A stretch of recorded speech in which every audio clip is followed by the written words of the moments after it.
ಆಸ್ಪತ್ರೆಯಿಂದ ಅಲ್ಲಿಗೆ ಹೋಗ್ತಾಯಿದ್ದೆ. ಆವಾಗ ಚೆನ್ನಾಗಿದ್ಲು ಹುಡುಗಿ. ಚೆನ್ನಾಗಿದ್ದಾಗ ಬಿಡು ಎಲ್ಲಾರ ಚೆನ್ನಾಗೈತಿ ಅಂತ ಹೇಳಿ ನಾನು ಸುಮ್ಮನಾದೆ ಸರ್. ಹಾಂ, ಚೆನ್ನಾಗೈತೆ ಬಿಡು ಅಂತ ಹೇಳಿ ನಾನು ಸುಮ್ಮನಾಗ್ಬಿಟ್ಟೆ. ನನಗೆ ತಿಂಗಳಿಗೊಂದು ಸತಿ ಶಿವಮೊಗ್ಗ ಆಸ್ಪತ್ರೆಗೆ ಹೋಗಿ ಬರ್ಬೇಕು ಸರ್. ಹಾಗಾಗಿ ನನಗೆ ಹೋಗೋಕೆ ಬಿಡು ಸಿಗಲಿಲ್ಲ ಸರ್. ಹಾಂ, ಒಂದು ವರ್ಷದಿಂದ ನಾನು ಹೋಗೋಕ್ಕಾಗಲಿಲ್ಲ ಸರ್ ನನಗೆ. ಆವಾಗ ಮತ್ತು ಈ ಥರ ನಮ್ಮ ಅಕ್ಕನ ಮಗ ಕರ್ಕೊಂಡು ಬಂದು ಹಿಂಗಾಗೈತಿ, ಬಾ ಒಂದು ತಿಳ್ಕೊಬರೋಣ ಪಿ ಜಿಗೆ ಹೋಗಿ ಅಂದರು. ಆವಾಗ ಅಲ್ಲಿ ಹೋದರೆ ಆ ಯಮ್ಮ ಇಲ್ಲಿ 1 ವರ್ಷ ಮ್ಯಾಲೆ ಆಯ್ತು, ನಿನ್ನ ಮಗಳು ಹೋಗಿ ನಮಗೆ ಗೊತ್ತಿಲ್ಲ ಅಂದರು. ಆವಾಗ ಅಲ್ಲಕ್ಕ ನೀನು ಒಂದು ಮಾತು ಹೇಳಬೇಕಾಯ್ತು, ಒಂದು ಮಾತು ಹೇಳ್ದಂಗೆ ನೀವು ಈಗ ಗೊತ್ತಿಲ್ಲ ಅಂದರೆ ನಾನೇನು ಮಾಡಲಿ ಅಂದೆ. ಆವಾಗ ಇಲ್ಲಪ್ಪ ನಿನ್ನ ಹತ್ರ ಬಂದೈತೆ ಅಂತ ತಿಳ್ಕೊಂಡಿದ್ದೆ. ನನ್ನ ಹತ್ರ ಬಂದಿದ್ದರೆ ನಾನು ಯಾಕೆ ಬರ್ತಿದ್ದೆ, ನೀವು ಏನೋ ಮುಚ್ಚಿಡ್ತಾ ಇದ್ದೀರಿ ನೋಡ್ರಿ ಅಂದೆ. ಆವಾಗ ಇಲ್ಲಪ್ಪ ನಮಗೆ ಗೊತ್ತಿಲ್ಲ, ಬಂದಿಲ್ಲ ಇಲ್ಲಿ ಅಂದರು. ಆವಾಗ ಅಲ್ಲಿಂದ ಬಂದು ಒಂದು ಮಿಸ್ಸಿಂಗ್ ಕಂಪ್ಲೇಂಟ್ ಮಾಡಿ ಆವಾಗ ಅವರು ತನಿಖೆ ಮಾಡ್ತಾಯಿದ್ರು ಪೊಲೀಸ್ ಅಧಿಕಾರಿಗಳು. ಮರ್ಡ್ರ್ ಆಗಿದ್ದು ನಾವು ಏನು ಮಿಸ್ಸಿಂಗ್ ಕಂಪ್ಲೇಂಟ್ ಕೊಟ್ಟು ಬಂದಿದ್ವಲ್ಲ ಸರ್, ಅವಾಗ ಹಿಂಗೆ ಪಾರ್ಟಿಗಳಿಗೆ ಎತ್ಕೊ ಬಂದೀವಿ ಅಂತ ಪೊಲೀಸ್ನವ್ರು ಅಂದಿ ಸರ್. ಆವಾಗ ಗೊತ್ತಾಗಿ ಸರ್. ಹಾಂ, ಯಾರೋ SP ಸಾಹೇಬರು ಈ ಗಂಗಾನಾಯಕಗೆ ಮತ್ತು ಇನ್ನೊಂದು ಸೌಭಾಗ್ಯ, ಇನ್ನೊಬ್ಬಿಗೆ ಹುಡುಗಿ ಪೀರ್ಯಾನಾಯಕ, ರಂಜಿತಾ, ಇವ್ರು ಸರ್. ತಂಗಿ ಮನೇಲಿ ಅವರಿದ್ದರು. ಮಗಳು ಮತ್ತು ನಮ್ಮ ಚಿಕ್ಕಪ್ಪ ತಂಗಿ ಮನೆಯಾಗಿದ್ದರು. ಸಣ್ಣ ಮಗ ನಮ್ಮ ಇನ್ನೊಂದು ಅತ್ತೆ ಮನೆಯಾಗಿದ್ದ ಅವನು. ಆಮೇಲೆ ಅವಳು 8ನೇ ತರಗತಿವರೆಗೆ ಓದಿದ್ಲು ಇಲ್ಲೇ ತರ್ಲಘಟ್ಟದಲ್ಲೇ. ಆಮೇಲೆ ಸ್ಕೂಲ್ ಬಿಟ್ಲು. ನಮ್ಮ ಚಿಕ್ಕಪ್ಪ ಹುಷಾರಿರಲಿಲ್ಲ, ಓದ್ಸೋಕ್ಕಾಗಿಲ್ಲ ಅಂಥೇಳಿ ಅವ್ರು ಮೆಡಿಸಿನಿಗೆ ಇದಕ್ಕೆ ಅಂಥೇಳಿ ದುಡ್ಡು ಇದಾಗುತ್ತೆ ಅಂಥೇಳಿ ಸ್ಕೂಲ್ ಬಿಟ್ಟು ಮನೆಯಲ್ಲೇ ಇದ್ದಾಗ ನಮ್ಮ ಚಿಕ್ಕಪ್ಪ ಹಿಂಗೆ ಹೋಟ್ಲ್ ಕಡೆ ಎಲ್ಲ ಹೋದಾಗ, ನಿನ್ನ ಮಗಳಿದ್ದಾಳಲ್ಲ, ಏನು ಮಾಡ್ತಾಯಿದ್ದಾಳೆ, ಏನು ಕೆಲಸ ಮಾಡ್ತಾಯಿದ್ದಾಳೆ, ಎಲ್ಲಿದ್ದಾಳೆ ಅಂತ ಅವರು ಕೇಳಿದಾಗ, ಉಮಾ ಅನ್ನೋರು ಮತ್ತು ಪ್ರದೀಪ್ ಅನ್ನೋರು ಅವ್ರು ಕೇಳಿದಾಗ, ಇಲ್ಲ ಮನೆಯಲ್ಲೇ ಇದ್ದಾಳೆ, ಎಲ್ಲೂ ಹೋಗ್ತಾಯಿಲ್ಲ, ಮನೆಗೆ ಇದ್ದಾಳೆ ಅಂತ ಹೇಳಿದ್ದಾರೆ ಇವರು. ಅವಾಗ ಅವರು ನನ್ನ ಮಗಳು PG ಐತಿ, ಅಲ್ಲಿ ಕಳಿಸ್ಬಿಡು, ಅವಳಿಗೆ ಏನಾದರೂ ಒಳ್ಳೆ ಕೆಲಸ ಓದಿಸಿ ಅವಳಿಗೊಂದು ಏನಾದರೂ ಇದು ಮಾಡಿ ಅವಳಿಗೊಂದು ಸ್ಥಾನ ಮಾಡಿ ಅವಳು ಕಾಲ ಮೇಲೆ ಅವಳು ನಿಲ್ಲಂಗೆ ಮಾಡ್ತೀವಿ, ಎಲ್ಲ ಜವಾಬ್ದಾರಿ ನಮ್ಮದು, ಮದುವೆ ಮಾಡಿಸ್ತೀವಿ ಅಂತೇಳಿ ಆಶ್ವಾಸನೆ ಕೊಟ್ಟು ಕರ್ಕೊಂಡೋಗಿ ಅಲ್ಲಿದ್ಲು. ಅವಳು 1 ವರ್ಷ 1.5 ವರ್ಷವರೆಗೆ ಅಲ್ಲಿದ್ಲು. ಮತ್ತು ಅಲ್ಲೇನೋ ಅವರು ಟಾರ್ಚರ್ ಕೊಟ್ಟರು ಅಂಥೇಳಿ ಅಲ್ಲಿಂದ ಹೋಗ್ಬಿಟ್ಟಿದ್ಲಂತೆ. ಅವಾಗ ಕರ್ಕೊಂಡೋದ ಪ್ರದೀಪ, ಉಮ್ಮಕ್ಕ, ನಾಗರಾಜಸ್ವಾಮಿ, ಸೌಭಾಗ್ಯ ಅನ್ನೋರೆಲ್ಲ ಸೇರಿ ಹುಡುಕಿ ಅದೆಲ್ಲ ಮಾಡಿ ಕರ್ಕೊಂಬಂದು ಟೇಷನಲ್ಲಿ ಹುಡುಗಿ ಹತ್ರ ಏನು ಸ್ಟೇಟ್ಮೆಂಟ್ ಕೊಡಿಸಿದ್ದಾರೆ, ನಮ್ಮ ಅಪ್ಪ ದುಡ್ಡಿಗೆ ಬಂದು ಭಾಳ ಕಾಡಿಸ್ತಿದ್ದ, ಮತ್ತು ನಮ್ಮ ಅತ್ತೆ ಟಾರ್ಚರ್ ಕೊಡ್ತಿದ್ರು, ನಾನು ಅಲ್ಲೂ ಇರಲ್ಲ ಇಲ್ಲೂ ಇರಲ್ಲ, ನಮ್ಮ ದೊಡ್ಡಮ್ಮನ ಹತ್ರ ಇರ್ತೀನಿ ಅಂತ ಹೇಳಿದಾಳು ಹುಡುಗಿ. ಆವಾಗ ಅಲ್ಲಿದ್ದವ್ರು ಪೊಲೀಸವ್ರು ಏನಂದರೆ, ಹುಡುಗಿನೇ ಹಿಂಗೆ ಹೇಳ್ತಿದ್ದಾಳಪ್ಪ, ಎಲ್ಲಾದರೂ ಆರಾಮಾಗಿರಲಿ ಬಿಡು, ನಿನ್ನ ಪಾಡಿಗೆ ನೀನು ಇದ್ಬಿಡು, ಅವಳು ಎಲ್ಲಾದರೂ ಚೆನ್ನಾಗಿದ್ದರೆ ಸಾಕಲ್ಲ ಅಂತ ಅಂದಾಗ, ಇವರು TV ಕಾಯಿಲಿತ್ತು ನಮ್ಮ ಚಿಕ್ಕಪ್ಪ ಅವರಿಗೆ. ಅವ್ರು ಏನು ಮಾಡಿದ್ರು, ಅಲ್ಲಿಂದ ಬಂದು ಹಾಸ್ಪಿಟ್ಲು ಅದು ಇದು ಅಂತೇಳಿ ಸ್ವಲ್ಪ ಈ ಕಡೆನೇ ಆಗಿಬಿಟ್ರು. ಹುಡುಗಿ ಅಲ್ಲಿದ್ಲು, ಅವ್ರ ದೊಡ್ಡಮ್ಮನ ಹತ್ರ ಇದ್ಲು. ಅಲ್ಲೇನೋ ಹುಷಾರಿಲ್ಲ ಅಂಥೇಳಿ ನಮ್ಮ ಚಿಕ್ಕಪ್ಪನ ಇನ್ನೊಬ್ಬ ಮನೆಯವ್ರ ಮಗಳ ಹತ್ರ ಬಂದಿದ್ಲು. ಅಲ್ಲಿದ್ಲು. ಅವರೇನೋ ಶಿಕಾರಿಪುರ ಒಂದಿನ ಹೋದಾಗ ಆ ಹುಡುಗಿಗೆ ಮಾತಾಡಿಸಿ, ಹೆಂಗಾಗಿಯಾ ನೋಡಿ, ಇಲ್ಲಿದ್ದಾಗ ಹೆಂಗಿದ್ದೆ ನೀನು, ಎಷ್ಟು ಚೆನ್ನಾಗಿದ್ದೆ, ಈಗ ಹೆಂಗಾಗಿಯಾ ಅಂಥೇಳಿ ತಪ್ಕೊಂಡು ಮಾತಾಡಿಸಿ ಇಲ್ಲಿ ಬಂದುಬಿಡೆ ಅದು ಇದು ಅಂತ ಹೇಳಿದ್ರಂತೆ. ಅವಾಗ ಹುಡುಗಿ ಬರಲ್ಲ ಅಂತ ಹೇಳಿ ಅವ್ರ ಅಕ್ಕ ತಂಗಿ ಇಬ್ಬರು ಮನೆ ಬಂದರೆ. ಆಮೇಲೆ ಅವ್ರ ಅಕ್ಕಗೆ ಫೋನ್ ಮಾಡಿ ಹುಡುಗಿ ಹೇಳೋದಂತೆ, ಬಂದುಬಿಡಿ ಇಲ್ಲಿ ಹಿಂಗೆ ಅಂತ ಹೇಳಿ ಇವ್ರು ಗಂಗಾನಾಯಕು ಮತ್ತು ಸೌಭಾಗ್ಯ ಅನ್ನೋರು, ಇವರು ನಾಗರಾಜ ಪಂಚಿ ಅನ್ನೋರು ಎಲ್ಲ ಹೋಗಿ ಕರ್ಕೊಂಡೋಗಿ ಹುಡುಗಿ ಅಲ್ಲಿ ಇಟ್ಕೊಂಡಾರೆ. ಆಮೇಲೆ ಹುಡುಗಿ ಅಲ್ಲಿಂದ ಇತ್ಲಾಗೆ ಅವ್ರ ತಂದೆಗೆ ಏನೂ ಗೊತ್ತಿಲ್ಲ. ಹುಡುಗಿ ಅಲ್ಲಿದ್ದು ಕಾಣೆ ಆಗಿಬಿಟ್ಟಾಳೆ. ಅಂದರೆ ನಮಗೇನು ವಿಚಾರ ತಿಳಿಸಿಲ್ಲ, ಅವರು ಕರ್ಕೊಂಬಂದೀವಿ ಮತ್ತಿನ್ನು ಅಂಥೇಳಿ. ನಾವು ಅಲ್ಲಿ ಅವ್ನು ಪ್ರದೀಪ್ ಅನ್ನೋನಿಗೆ ಸಿಕ್ಕಾಗ ಕೇಳಿದಾಗ, ಹುಡುಗಿ ಅಲ್ಲಿದ್ದಾಳೆ, ಯಾವನ ಜೊತೆಗೋ ಓಡೋಗ್ಬಿಟ್ಟಾಳೆ, ನಮ್ಮ ಅಕ್ಕಗೂ ನಮಗೂ ಸರಿ ಇಲ್ಲ, ನಾವು ಅಲ್ಲಿ ಹೋಗ್ತಾಯಿಲ್ಲ, ಉಡಾಪೆ ಉತ್ತರ ಕೊಡೋನು ಒಂಥರ, ನಮ್ಮದು ಅವ್ರದ್ದು ಸರಿ ಇಲ್ಲ ಅಂತ ಹೇಳೋನು. ಒಂದು 6 ತಿಂಗಳಿಂದ ನಾನು ಕೇಳಿದಾಗೂ ಅದೇ ಇಂದ ಹಂಗಾಗಿ ನಾವು ಇರ್ಬೋದು ಬಿಡು, ಅಲ್ಲೇ ಇರ್ಬೋದು, ಇಲ್ಲ ಅವ್ರ ದೊಡ್ಡಮ್ಮನ ಹತ್ರ ಇರ್ಬೋದು ಅಂತೇಳಿ. ಅದರಾಗೂ ಲೇಡೀಸ್ ಪಿ ಜಿ ಒಳಗೆಲ್ಲ ಬಿಡೋಲ್ಲ ನಿಮಗೆ, ನಾವು ಇರ್ಬೋದು ಬಿಡು ಎಲ್ಲೋ ಚೆನ್ನಾಗಿದ್ದರೆ ಸಾಕು ಅಂತೇಳಿ ನಾವು ಸುಮ್ಮನಾಗ್ಬಿಟ್ಟಿವಿ.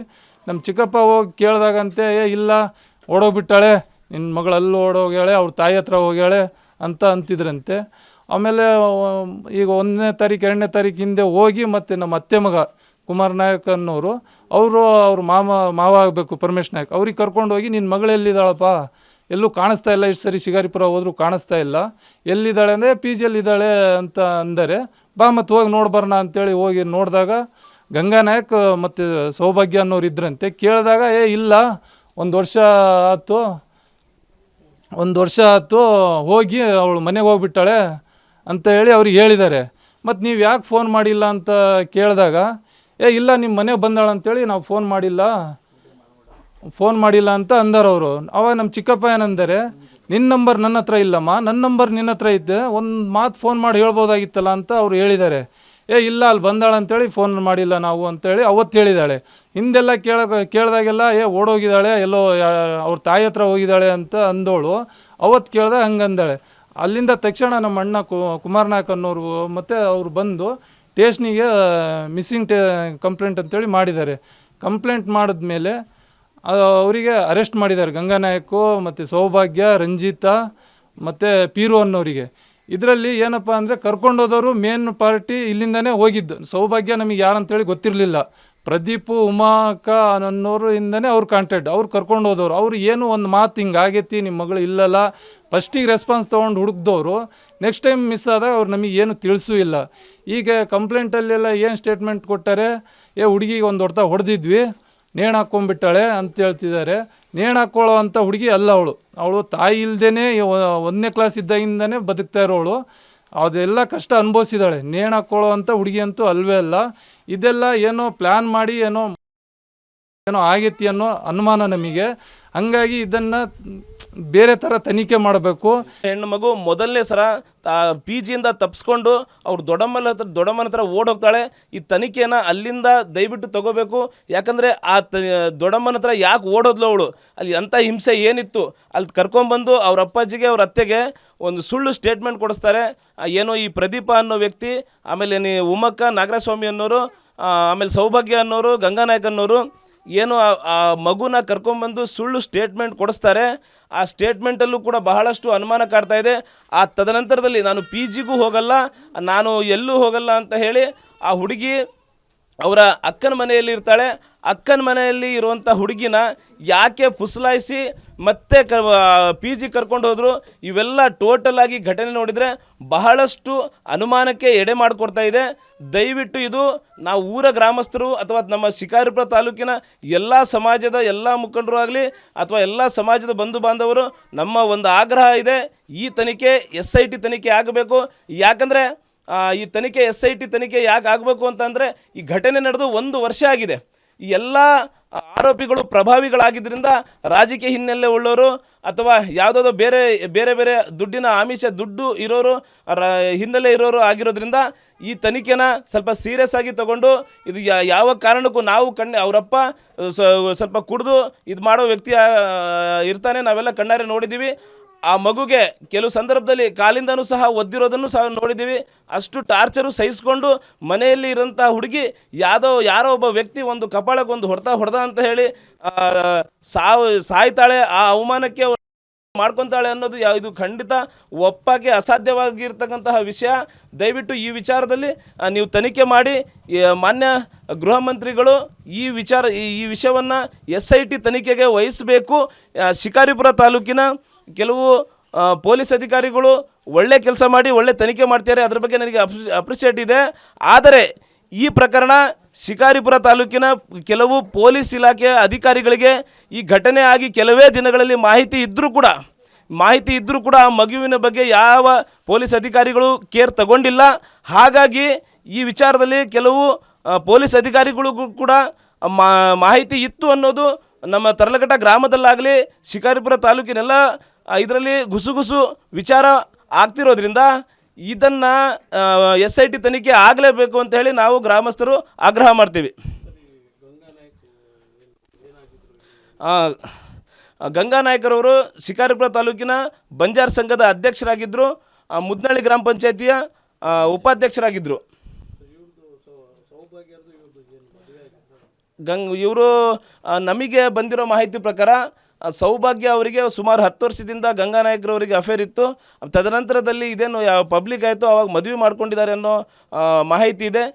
ಇದ್ರ ಬಗ್ಗೆ ನಮಗೆ ಡೀಟೇಲ್ ಎಲ್ಲ ಗೊತ್ತಿಲ್ಲ. ನಾವು ಯಾಕಂದರೆ ಯಾವತ್ತೂ ನೋಡಿರೋರಲ್ಲ, ನಾವು ಅವರಿಬ್ಬರಿಗೂ ಕೂಡ ಜೊತೆಲಿ ಯಾವತ್ತೂ ನೋಡಿರಲಿಲ್ಲ. ಹಾಗಾಗಿ ನಮಗೆ ಅವರಿಬ್ಬರ ಸಂಬಂಧದ ಬಗ್ಗೆ ನಮಗೆ ಡೀಟೇಲ್ ಗೊತ್ತಿಲ್ಲ.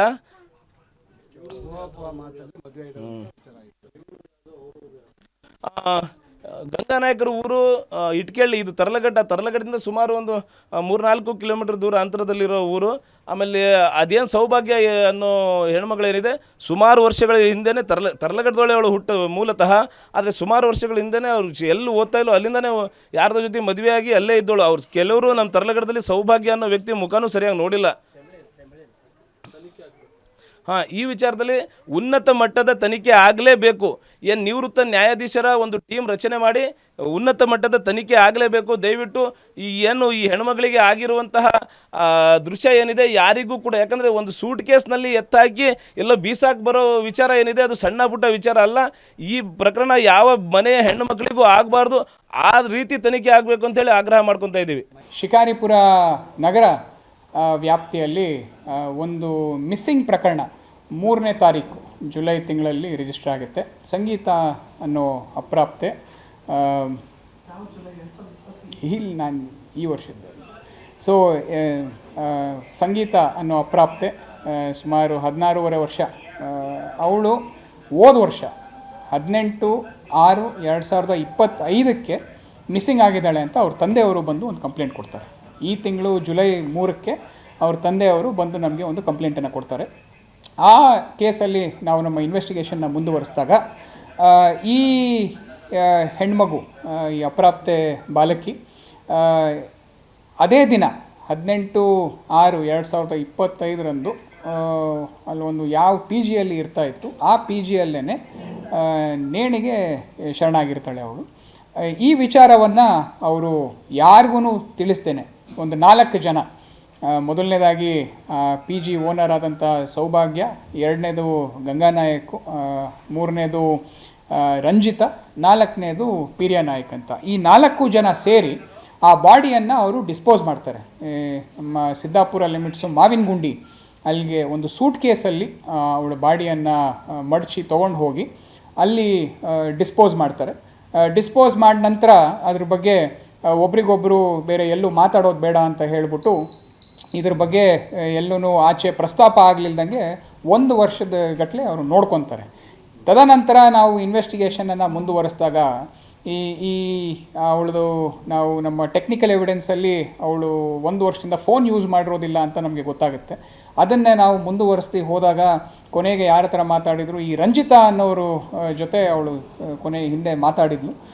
ಅವ್ರನ್ನ ನಾವು ಒಂದು ಸ್ವಲ್ಪ ಎನ್ಕ್ವೈರಿ ಮಾಡೋದಕ್ಕೆ ಶುರು ಮಾಡಿದಾಗ ಈ ಯಾರು ರಂಜಿತಾ ಇದ್ದಾರೆ ಮತ್ತು ಸೌಭಾಗ್ಯ ಅವರಿದ್ದಾರೆ, ಆಮೇಲೆ ಈ ಗಂಗಾನಾಯಕ್, ಪೀರ್ಯ ನಾಯಕ್, ಈ 4 ಜನನೂ ಈ ಬಾಡಿ ಡಿಸ್ಪೋಸಲ್ಲಿ ಇನ್ವಾಲ್ವ್ ಆಗಿರೋದು ನಮಗೆ ಗೊತ್ತಾಗುತ್ತೆ. ಅವಳು ನೇಣು ಹಾಕ್ಕೊಳೋದಕ್ಕೆ ಮುಖ್ಯವಾದ ರೀಸನ್ನು ಈ ಯಾರು ರಂಜಿತಾ ಮತ್ತು ಸೌಭಾಗ್ಯ ಅವರು ಒಬ್ರಿಗೊಬ್ಬರ ಬಗ್ಗೆ ಸ್ವಲ್ಪ ಚಾಡಿ ಹೇಳೋದನ್ನು ಈ ಅಪ್ರಾಪ್ತೆ ಅವರು ಮಾಡಿರ್ತಾಳೆ. ಆ ವಿಚಾರ ಇವ್ರ ಮುಂದೆ ಅವ್ರಿಗೆ ಹೇಳೋದು, ಅವ್ರ ಮುಂದೆ ಇವ್ರಿಗೆ ಹೇಳೋದು.